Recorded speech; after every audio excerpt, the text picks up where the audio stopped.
E agora nós vamos fazer um ajuste. Eu vou chamar aqui o nosso segundo palestrante, que é o secretário de Proteção Global, Sérgio Queiroz. Ele, por conta exatamente dos desafios de agenda, vai falar, creio que já está ali conectado conosco, mas o Sérgio vai dar uma palavra sobre um tema um tanto quanto controverso, talvez para alguns. Falar sobre espiritualidade no ambiente de negócios, às vezes é confundido com religião. E a Embaixada de Negócios, quando se propõe em trazer a ética cristã no ambiente de negócios, na verdade a gente quer trazer isso aqui, é luz. Luz no ambiente, luz para que as pessoas façam bons negócios, inspirem outras pessoas e tragam a verdade nos seus locais de trabalho, enfim, nos seus negócios. Sérgio está aí já na tela, né? Está me vendo, pastorzão? Tudo bem? Sérgio Queiroz, deixa eu ler só um pouquinho a sua ficha, rapidinho, que eu estou com 30 folhas aqui, porque teu currículo não é fácil não, ele deve estar me vendo aqui. Olha, Sérgio Queiroz, graduado em Engenharia Civil e em Teologia, possui mestrado em Teologia e Filosofia, doutor em Teologia pela Trinity International University, em Chicago, é pastor da Igreja Cidade Viva e presidente da Fundação Cidade Viva. Atuou como membro efetivo na transição governamental federal, a última agora em 2018, é diretor e professor da Faculdade Internacional Cidade Viva e atualmente é o secretário nacional de Proteção Global do Ministério da Mulher, da Família e dos Direitos Humanos. Vamos bater uma salva de palmas, Sérgio Queiroz. Boa noite, gente. Vocês estão me ouvindo bem? Sim. Se vocês pudessem me dar aquela cena mais aberta da tela, em que eu consigo ver um pouco do auditório, ao passo que eu me vejo também, fica mais fácil para a gente interagir em algumas coisas. Obrigado, Paulo. Obrigado, Embaixada de Negócios. Esse projeto maravilhoso, inovador, que tenta unir valores aos negócios, aproveitar esse momento em que nós estamos vivendo de transição na economia para que o Brasil possa decolar. E você, através de iniciativas inteligentes, iniciativas bem pensadas e planejadas, que vocês também possam crescer. E essa é a nossa expectativa aqui em Brasília. E nós já temos visto muitas coisas bacanas acontecendo no Brasil. E eu creio que o Brasil é uma grande bola da vez no mercado internacional e isso, obviamente, ela vai ter reflexões muito importantes no mercado interno. Mas eu não vou falar sobre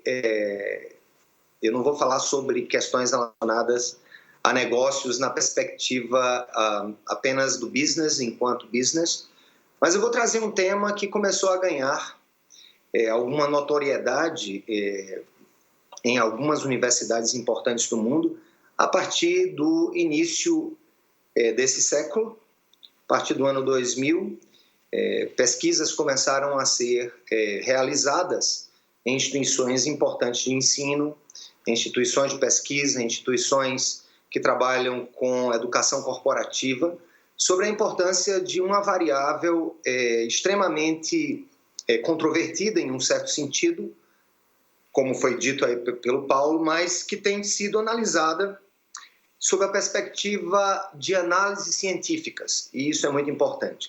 Embora eu vá falar sobre espiritualidade nos negócios, certamente o que nós vamos falar aqui vai começar muito mais com algumas reflexões contemporâneas sobre o tema. O fato é que muita gente hoje no mundo tem começado a olhar para o negócio e para o mundo dos negócios, não apenas na perspectiva do lucro, ou na língua inglesa do profit. E tem se construído, especialmente depois do escândalo da Enron, a ideia de que nós precisamos juntar algumas variáveis para que a gente entenda o que é ser um grande empresário, um grande empreendedor. É a ideia de people, planet and profit. Então, seriam 3 palavras também muito importantes, que começam com a letra P no inglês: people, depois planet and profit. Ou seja, pessoas importam, o planeta importa e os lucros, profit, importam também. Uma pesquisa publicada na USA Today chegou à conclusão de que 6 em cada 10 pessoas dizem que o lugar de trabalho, ou seja, o workplace, o business, poderia muito se beneficiar se tivesse um maior senso sobre a importância da espiritualidade. Então, essa coisa começou a ser feita com pequenas enquetes de jornais de grande circulação. Mas o que seria a ideia de espiritualidade nos negócios? Como é que essa ideia de espiritualidade pode se juntar à importância das pessoas, do planeta e dos lucros? Espiritualidade, ela tem um largo espectro de perspectivas no mundo dos negócios. Algumas pessoas vão dizer que simplesmente espiritualidade no mundo dos negócios tem a ver com trazer valores pessoais, seria um conjunto de valores pessoais que são trazidos para os negócios, como, por exemplo, honestidade, integridade, boa qualidade de trabalho para os colaboradores. Mas outros vão dizer, por exemplo, que espiritualidade no mundo dos negócios tem a ver com tratar as pessoas bem, tratar os empregados bem, tratar os stakeholders bem, tratar as pessoas envolvidas no processo de compartilhamento de lucros, né, os shareholders e tudo mais, de uma maneira respeitosa, responsável, cuidadosa. Mas para outras pessoas, esse aqui é um grupo mais explícito na ideia de espiritualidade, são pessoas que acham que dentro do mercado corporativo, se nós trouxéssemos, por exemplo, a oportunidade de termos grupos de estudo, usar, por exemplo, a oração, a meditação, enfim, questões mais da intuição humana, mais dessa dimensão que nós chamaríamos de espiritual dentro das relações humanas, dentro das perspectivas relacionadas ao trabalho.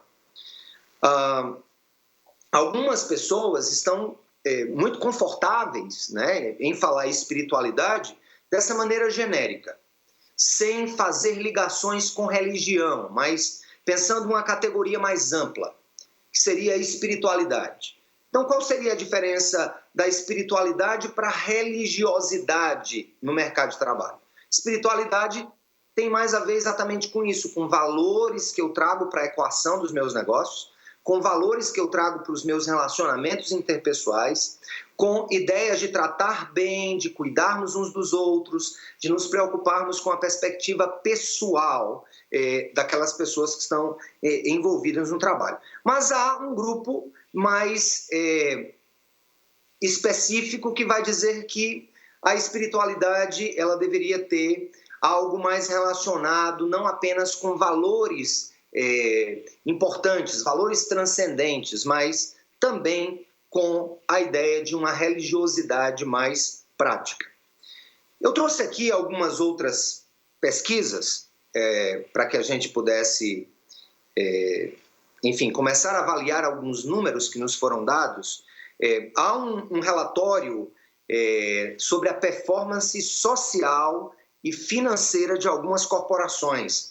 Esse report, esse relatório foi preparado pelo Mark Ortlisk, da Universidade de Sydney, ou seja, não é só nos Estados Unidos, lá embaixo no hemisfério sul, em Sydney, esse pesquisador, ele retratou, juntamente com a Sarah Haynes, da Universidade de Iowa, nos Estados Unidos, eles fizeram uma revisão de cerca de 30 anos de estudos sobre a importância da espiritualidade nos negócios, e eles chegaram a conclusões de que, por exemplo, negócios socialmente responsáveis e a performance financeira e econômica de uma empresa elas têm uma grande influência. Ou seja, a maneira como a empresa se vê muito mais além do que a sua perspectiva de lucro, dentro de um meio ambiente, dentro de um conjunto de fatores socioambientais, a maneira como ela se vê inclusa dentro desse mundo da responsabilidade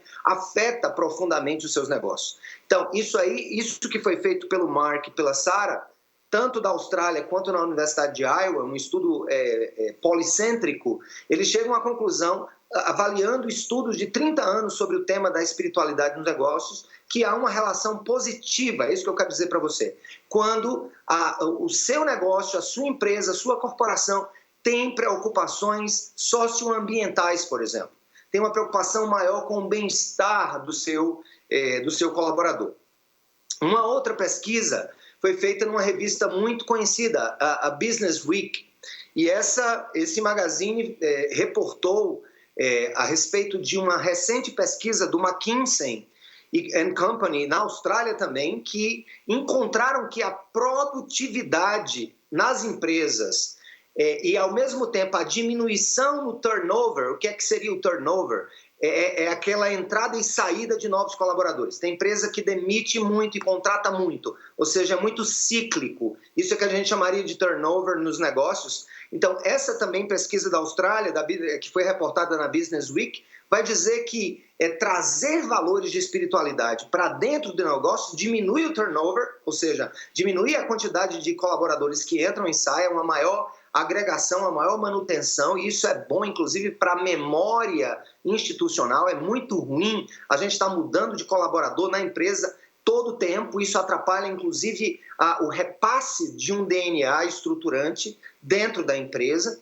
E esse report da Business Week vai dizer que trazer conceitos de espiritualidade para os negócios vai melhorar profundamente a ideia de produtividade financeira, assim como diminuição na rotatividade do corpo de trabalho. Esse aqui vocês gostam, porque a gente sempre ouve o MIT nos Estados Unidos, a gente sempre ouve falar sobre o MIT, e a gente sabe que o MIT é um centro de inovações, é um centro de desenvolvimento de tecnologias.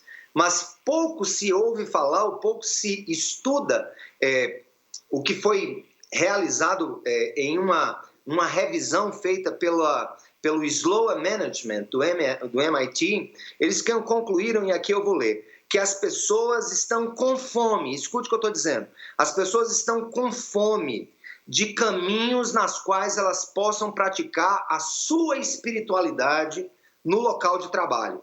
Obviamente, sem ofender os seus colegas de trabalho e sem causar animosidades no ambiente de trabalho. Mas o MIT, ele vem dizer que as pessoas estão com fome, estão com sede de exercitar os seus ideais de transcendência no mercado de trabalho. E aí, gente, eu vou dar mais uma última, e aqui a minha palavra é muito breve, ela foi organizada para ser 10 ou 15 minutos, mesmo ou estando aqui ao vivo ou estando aí com vocês. Mas uma última pesquisa também da Business Week reportou que 95%, escutem, 95% dos americanos rejeitam a ideia de que o mercado de trabalho tem que ser apenas para tratar de lucro, para tratar de fazer negócio. Ou seja, 95% das pessoas entrevistadas entendem que a vida do trabalho não pode se restringir a essa busca por lucro ou profit. É o que eu disse no início da minha fala. Nós temos que equilibrar profit, people and planet. Nós temos que ter essas três realidades, o planeta, as pessoas e os lucros, de maneira harmônica no mercado de trabalho. E olha só, eu quero te falar uma coisa, isso aqui não é coisa de religioso. Isso aqui eu estou falando para pessoas que são inteligentes e vão começar a pensar em maneiras criativas de trazer esse referencial focado na espiritualidade das pessoas para dentro da equação dos negócios. E eu tenho aqui a minha segunda fala, depois o meu segundo ponto. Vocês estão me ouvindo bem? Se estão, levanta a mão aí para eu ver. Legal! Balança assim para eu ver. Balança a mão assim, estou vendo vocês. Que legal, que bonito ver tanta gente aí reunida para tratar de um tema tão importante.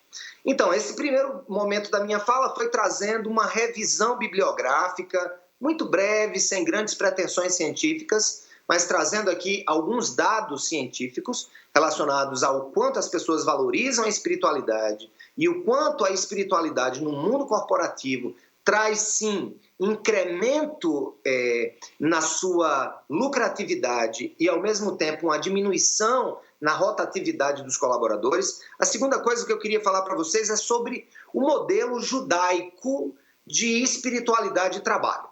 E aí, mostrando que se há, sob o ponto de vista pragmático, a convicção de que espiritualidade e trabalho combinam. Primeiro eu fui pelo viés da ciência, agora eu vou pelo viés da teologia judaica. No pensamento judaico de mundo, o trabalho e a espiritualidade estão profundamente conectados.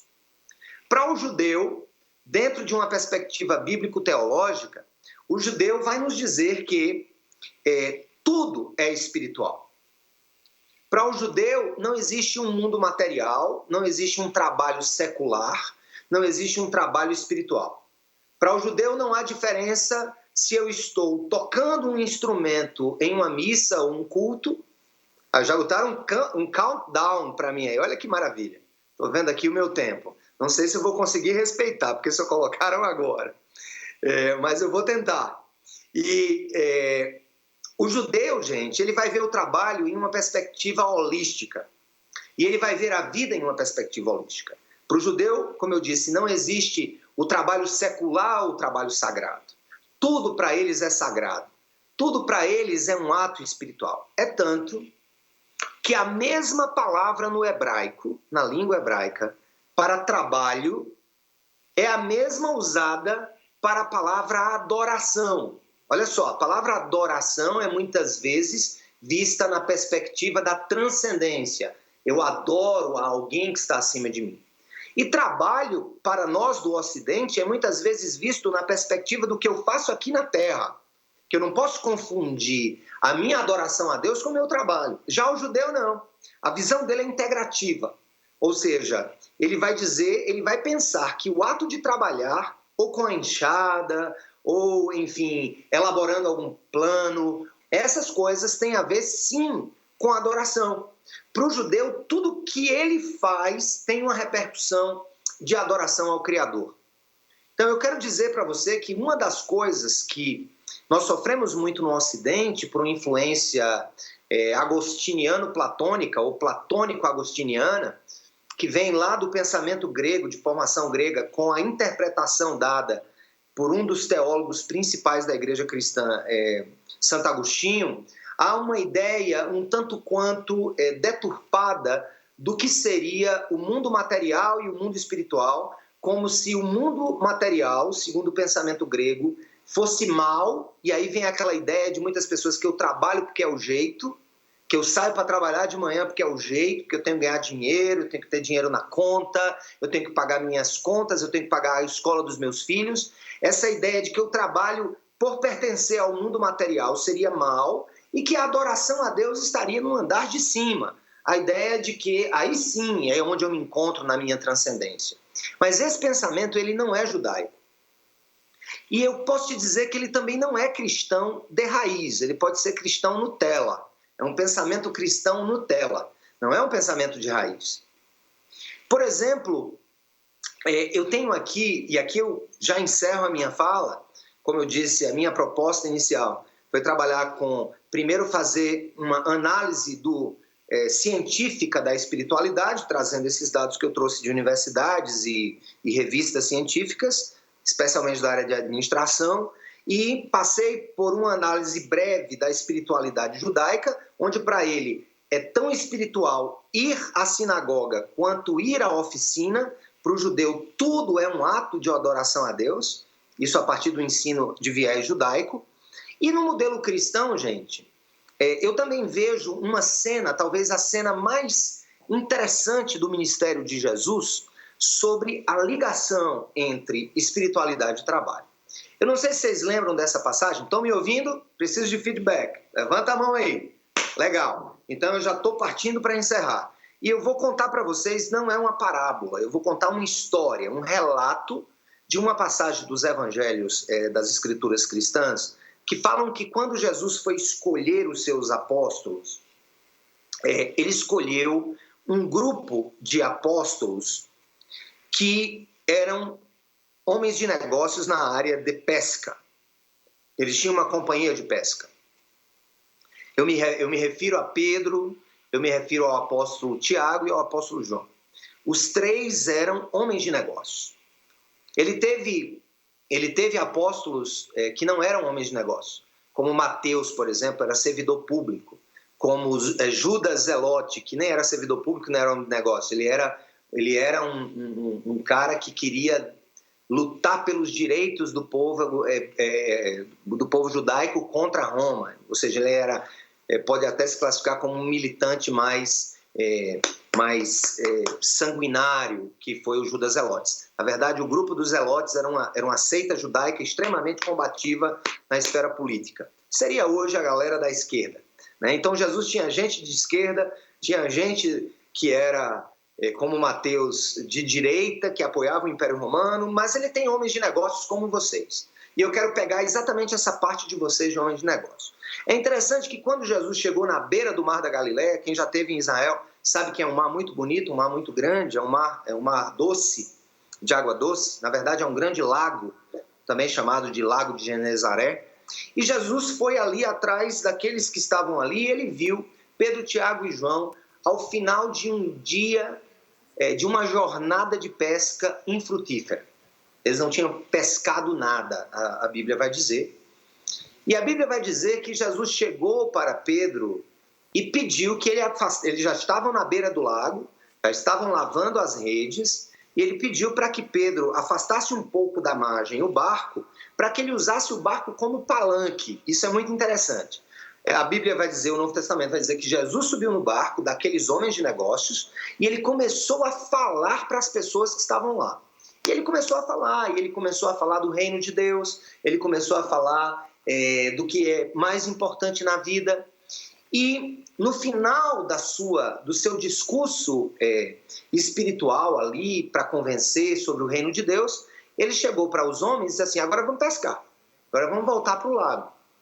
E aí um deles chegou e disse assim: talvez seja assim que você esteja se sentindo em épocas de crise, talvez tentando salvar o seu negócio, talvez com muitos medos de continuar, talvez com muitos medos de empreender. Realmente o Brasil ainda não é o melhor lugar do mundo para se empreender, mas nós esperamos que com toda essa desburocratização, com planos governamentais voltados à liberação, à independência econômica, à liberdade econômica, temos uma lei agora da liberdade econômica para facilitar que as pessoas tenham seus negócios, isso talvez mude e eu espero sinceramente que mude.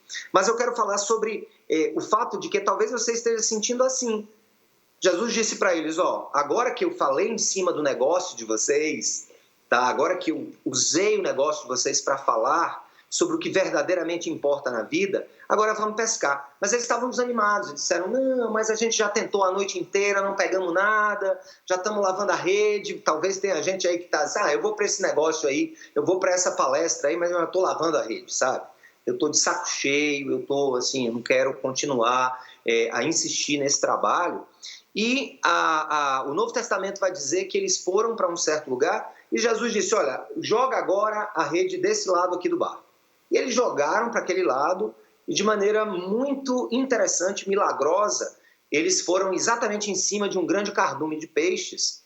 E esse cardume de peixe, gente, vai se dizer que quando foi trazida a rede para o barco estava tão cheio de peixes nessa puxada de peixes que o barco começou a afundar. Olha só, gente, uma empresa afundando com seu próprio sucesso. É possível que tenha gente também que afundou porque não soube gerenciar o sucesso, não soube passar o sucesso, não soube compartilhar o sucesso. E aí a Escritura vai dizer que eles deram uma assoviada, chamaram os amigos que estavam no outro barco, e eles vieram para perto e eles meio que compartilharam aquele grande momento de pesca.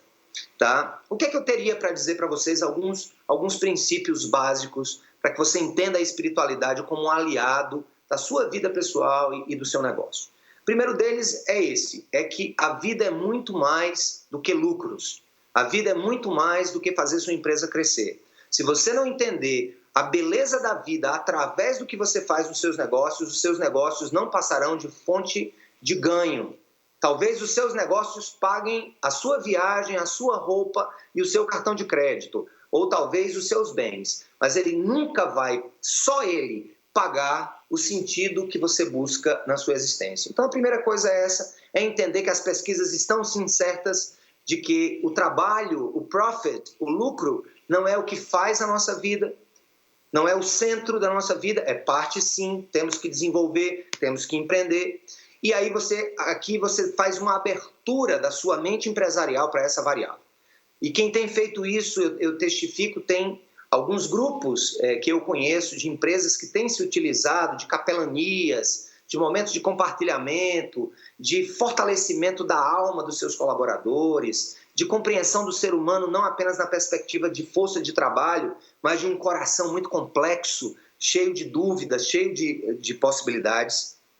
A segunda coisa, o segundo princípio que eu tenho para deixar para você é que a espiritualidade judaico-cristã, ela é integrativa, ela não é dualista, trabalho de um lado, espiritualidade do outro. Ou seja, a espiritualidade judaico-cristã, ela confirma o que as pesquisas científicas só começaram a comprovar de décadas para cá, que espiritualidade e vida no trabalho são uma coisa integrada. A vida com Deus e a vida nos negócios precisa ser integrada. E isso tem um comprometimento. Eu começo a pensar de maneira mais ética os meus negócios. Eu começo a pensar nos meus fornecedores, nos meus clientes, de maneira mais ética e não só apenas utilitária. Porque se eu acho que o meu trabalho de fornecer serviço, de empreender, de construir, de incorporar, de fabricar produtos, tem uma dimensão do outro que é importante, eu começo a me vigiar mais. E isso é melhor, gente, do que qualquer atitude de accountability ou compliance. Se você tem isso no coração, a importância das pessoas nas suas relações de trabalho, então isso já é um grande caminho. E finalmente dizer o seguinte, e aí eu já falo agora um pouco mais como cristão, é que Cristo está preocupado sim com a sua vida por inteiro. Na verdade, antes de salvar o seu negócio, ele está mais interessado em salvar a sua própria vida. E ele disse uma vez, do que vale ao homem ganhar o mundo inteiro e perder a sua alma? É uma pergunta que eu simplesmente replico aqui do próprio Cristo. O que vale ganhar o mundo e perder a sua alma? Então, gente, é dizer que a cruz de Cristo, e aí vocês têm uma cruz na frente dos seus olhos, a cruz de Cristo não foi apenas para salvar almas, foi para curar o mundo inteiro, para curar as relações sociais, para curar as relações familiares, para curar as relações da minha vida com o meu próprio eu. Então ele está sim preocupado em salvar a sua alma e estar presente nos seus negócios. Comece a pensar sobre isso, comece a estudar sobre isso e nós esperamos que você seja muito bem sucedido. Eu sou muito grato a vocês da Embaixada de Negócios pela oportunidade de estar falando ao vivo. E sou muito grato a esse projeto que certamente vai trazer muita coisa bacana para o nosso estado, para o nosso país, e que essa embaixada, através de vocês, ainda vai brilhar muito no cenário nacional e internacional. Um grande abraço, obrigado pela sua atenção. Levanta a mão aí se você captou o que eu falei. Um grande abraço, que Deus abençoe. Muito obrigado. Sérgio. Muito obrigado pela tua participação. Obrigado por esse tempo conosco.